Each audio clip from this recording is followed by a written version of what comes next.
Povijest se ne piše pobjedama, već mutacijama. U dubinama korporativnih laboratorija etika je davno ustupila mjesto evoluciji. Ono što je započelo kao potraga za besmrtnošću u afričkim pećinama pretvorilo se u globalni kanibalizam. Dobrodošli na Joystick Legacy u kompletni dosije Resident Evila. Ovo je kronika propasti čovječanstva. Sve je počelo s vlakom koji nikada nije trebao stići na odredište. Ecliptic Express 23. srpnja 1998. Bravo tim jedinica S.T.A.R.S poslani u planine Arklay, ali su postali prvi zamorci u Markusovoj osveti. James Marcus, suosnivač Umbrelle kojeg su Spencer i Birkin izdali, ali i ubili 1988. vratio se iz mrtvih. Njegova svijest, stopljena s kraljicom pijavica, pustila je T-virus u postrojenja Umbrelle. Upoznajemo i Rebecca Chambers, mladu bolničarku, i Billya Cohena, bjegunca osuđenog za ratni zločin koji nije počinio. Njihov prisilni savez vodi nas kroz napušteni centar za obuku gdje otkrivamo samu istinu. Umbrella nije tvrtka, to je kult eugenike. Dok Markus šalje svoje pijavice, on poručuje: mi ćemo vidjeti tko će zapravo umrijeti. Oni uništavaju Queenlich, ali prava katastrofa je tek počela. Albert Wesker i William Birkin promatraju kaos s hladnim osmijehom, spremni aktivirati plan u Spencerovoj vili. Alpha tim ulazi u vilu Spencer. Chris Redfield i Jill Valentine suočavaju se s gotičkim hororom koji skriva najmodernije biološko oružje. Vila je dizajnirana kao labirint za testiranje borbenih podataka, no srce ove tame je Liza Trevor. Provela je 3 desetljeća kao živi inkubator za virusne sojeve. Njezino tijelo je apsorbiralo progenitor T-virus i nemesis parazit, što je Birkinu omogućilo otkriće G-virusa. Sama izdaja tako dolazi izunutra. Kapetan Alberta Weskera, agent Umbrelle, vodi svoje ljude u smrt kako bi prikupio podatke o Tyrantu T-002.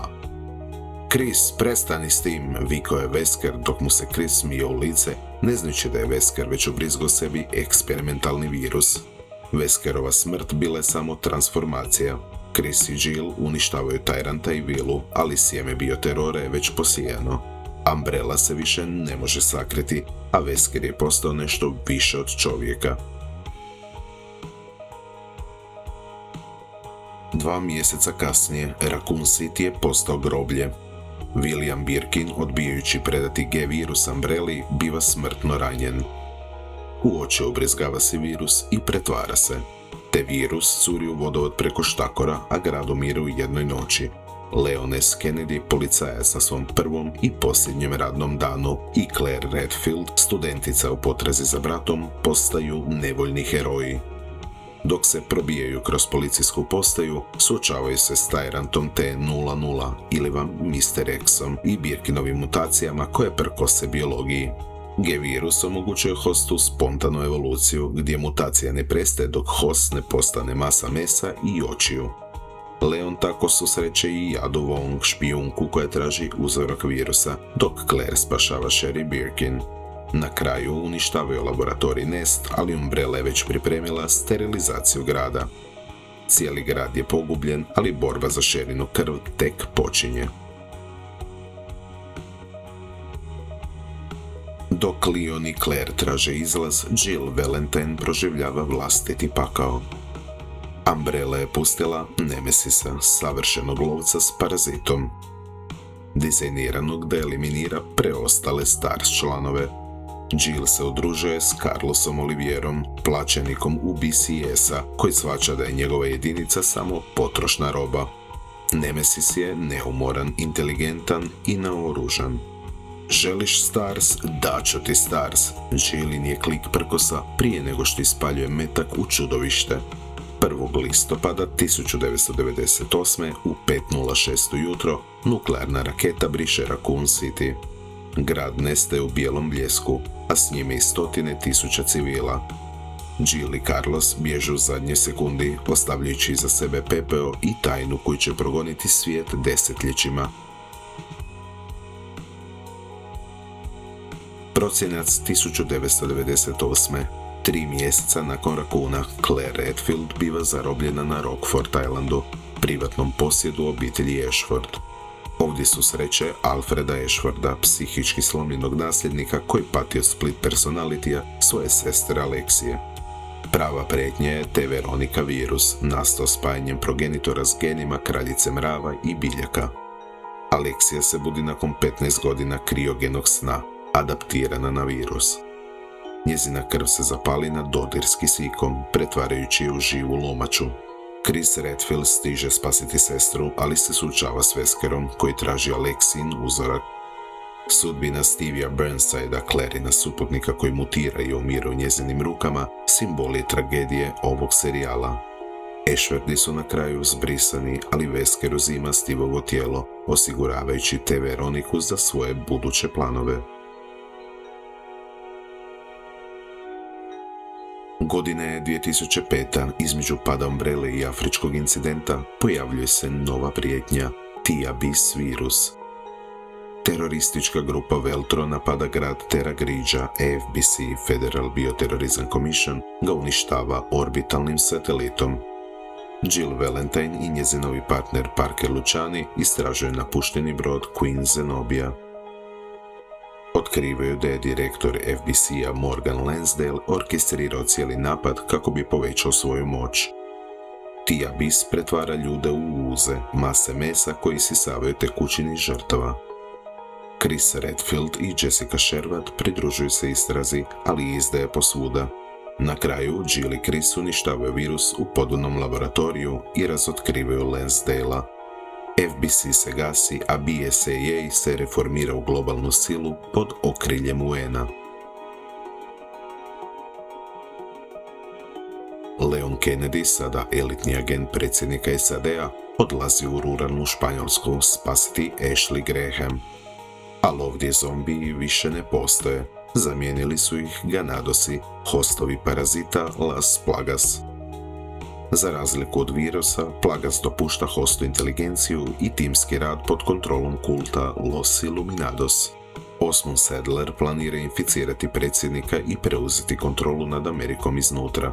Leon se ponovno susreće s Adom Wong, koja radi za Weskera. Borba se seli iz sela u dvorac Ramona Salazara, pa na otok s regeneratorima, najjezivim stvorenjima serijala. Leon spašava Ashley i uništava Sadlera, ali Ada bježi s uzorkom Plagasa, predajući Weskeru ključ za novi svjetski poredak. Koju, Afrika, 2009. Chris Redfield i partnerica Sheva Alomar istražuju crno tržište biološkog oružja, ali pronalaze Weskerov konačni plan, Uroboros. Virus bazira na progenitoru koji bi uništio 99% čovječanstva, ostavljajući samo genetski elitne ljude. Wesker tako koristi Jill Valentine kao svojeg pijuna, kontrolirajući je pomoću P-30 kemikalija. Potpuna globalna saturacija, Weskerove su riječi dok priprema raketu. Chris i Shiva uspijevaju osloboditi Jill i prate Weskera u unutrašnjost vulkana. U epskom finalu Wesker se spaja sa Uroborosom, ostajući masa crnih niti. Chris i Shiva ispaljuju RPG projektile, okončavajući život najopasnijeg čovjeka u povijesti. Wesker je pao u lavu, ali bioterorizam je upravo dobio novog, još kaotičnijeg nasljednika. 2011. godina, Claire Redfield i Moira Burton otete su na partiju Teraseva i bačene na otok Seim u Baltičkom moru. Iza svega stoji Alex Wesker, jedina preživjela iz Weskerovog projekta uz Alberta. Ona je razvila T-Phobos virus koji mutira hosta čim osjeti strah. Alex traži novo tijelo jer njezino umira od bolesti, a njezina meta je Natalija Korda, djevojčica bez osjećaja straha. 6 mjeseci kasnije, Barry Burton stiže na otok u potrazi za kćeri, udružujući se s Natalijom, koja sada posjeduje čudne moći. Alex Wesker mutira u groteskno biće, ali njezina svijest se polako preljeva u Nataliju. Claire se vraća s helikopterom, a Barry konačno spašava svoju kćer. Alex je naizgled mrtva, ali u Natalinim očima vidi se sjena Weskerove ambicije koje tek treba procvjetati. 2013. donosi totalni rad. C-virus, hibrid T-veronike i G-virusa, lansiran je na Talouks i Lanshan. Leon Kennedy mora ubiti zaraženog predsjednika S.A.D.A. dok Chris Redfield vodi BSAA u samoubilačku misiju protiv Carlera Dames, znanstvenice koju je Derek Simons pretvorio u dvojnicu Ade Wong. Tu je i Jake Miller, Weskerov sin, čiji je krv jedini protuotrov. Nisi kao svoj otac, govori mu Sherry Birkin dok bježe od ustanaka. C-virus stvaraju mutante koji se regeneriraju u krila ili oštrice, ovisno o rani. Simons mutirao gigantskog T-rexa i muhu, dok Leon i Ada Wong konačno čiste Tel Oaks. Pierce i Evans se žrtvuju podvodnoj bazi kako bi spasio Chrisa, ubrizgavši si C-virus. Svijet je spašen, ali korporacije su dokazale da mogu srušiti civilizacije u jednom tjednu. 2017. godina, serijal se vraća svojim korijenima. Ethan Winters odlazi u Luzijanu tražiti nestalu ženu Miju, ali pronalazi obitelj Baker, inficiranu pljesni. Iza svega stoji Evelyn, biološko oružje E-Type koji kontrolira umove putem spora. Ethan biva brutalno mučen, ali pokazuje nevjerojatnu regeneraciju. Ethan je zapravo ubijen od strane Jakea Bakera na samom početku igre. On je sada mold konstrakt koji zadržava ljudsku svijest. Uz pomoć Chris Redfielda i nove Blue Umbrelle, Ethan uništava Evelyn, no Bakeri su bili samo vrh ledenog brijega. Plijesan je drevnija nego što itko sumnja, a njezino srce kuca u planinama Europe. 2021. godina, Chris Redfield upada u Ethanov dom, ubija Miju i otima kćer Rose. Ethan završava u rumunjskom selu kojim vlada majka Miranda i njezina 4 gospodara, Lady Dimitrescu, Heisenberg, Moreau i Beneviento.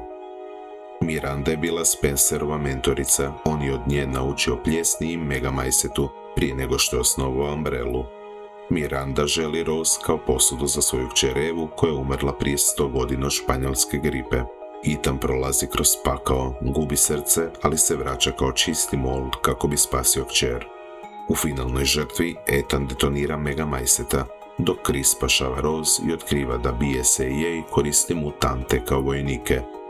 Ethanova priča je gotova, ali Rose Winter sada nosi moć koju ni majka Miranda nije mogla zamisliti. Krug je zatvoren, ali biološki rat tek ulazi u svoju najmračniju fazu. Ako ste mislili da je Resident Evil kronologija virusa, rekao bi da je to ogledalo ljudske pohlepe i želje za kontrolom. Od vile u Arklayu do sela u Rumunjskoj granica između čovjeka i čudovišta postala je nevidljiva.